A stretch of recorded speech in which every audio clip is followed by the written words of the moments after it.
Hey y'all, so I'm talking about Dragon Bobby, The Story of a Life, which is a new game from Beni Games.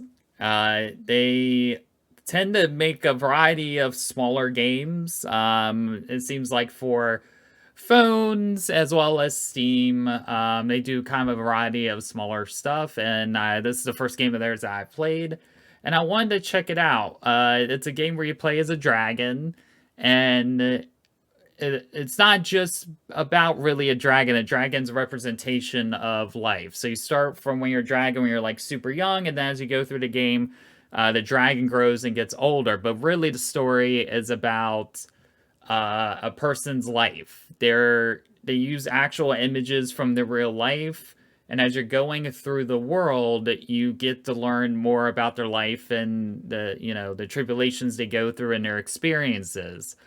This is a like 3D platformer setup, so you'll be reminded easily of like Spyro the Dragon, games like that, which I always liked. And for 3D platformers, I don't play them too often, but I tend to like them more than 2D platformers.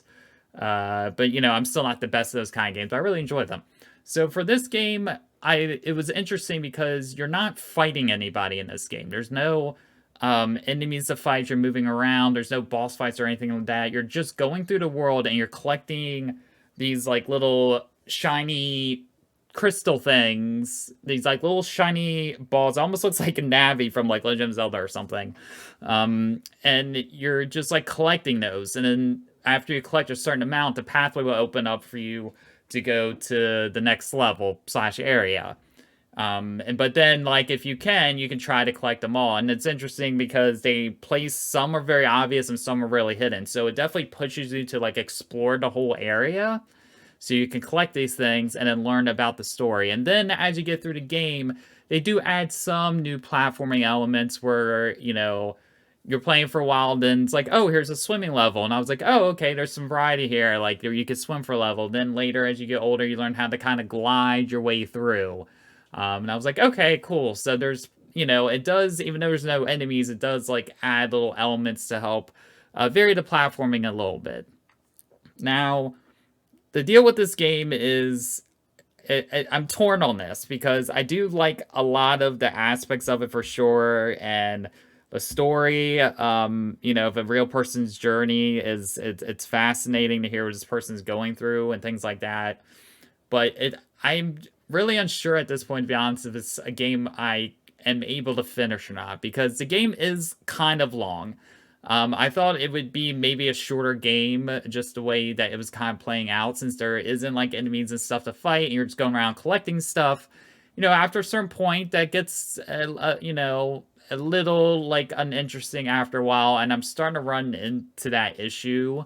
I'm like halfway through the game, and I'm kind of not wanting to feel the need to finish it, to be honest, just because even though I love being able to go through narrative stuff and not have to fight anything, enjoy the story, I could see in this case where it applies to it would have been good to have enemies or something to fight to keep you going. And the only reason I say that is because these areas are a decent size.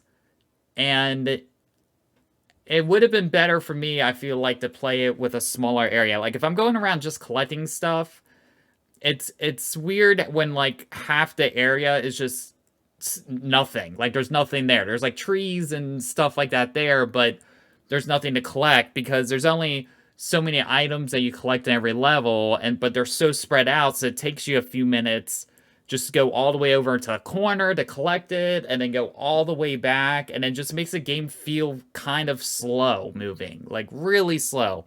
And there were certain points where I feel like I wanted the dragon to run like a lot faster than he was.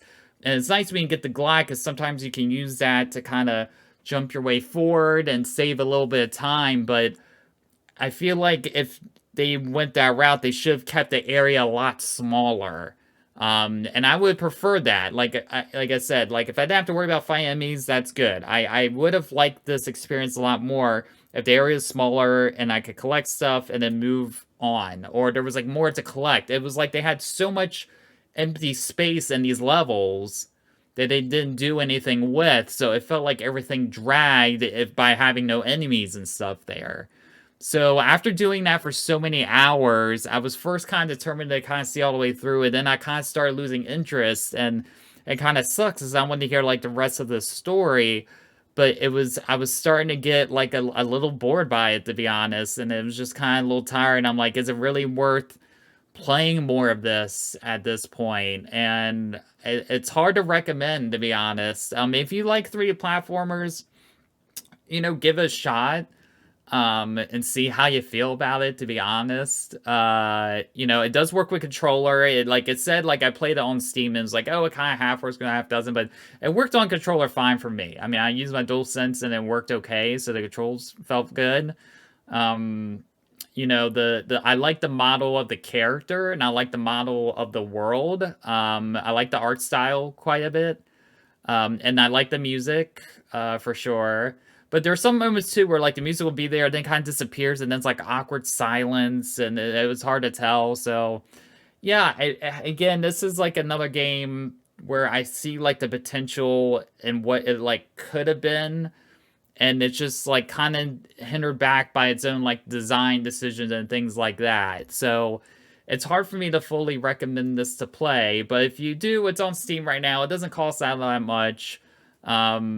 And like I said, it's a little bit on the longer side for the kind of game it is, but it's worth trying it and filling it out, to support the developer, and check and see for yourself if it's something that you enjoy. If you don't like 3D platformers, if you don't like something where if there's no action or no challenge, you're not gonna like this. You're gonna get bored with it real fast. This is only, I would say, for like story people or people that like collecting things and have a lot of patience.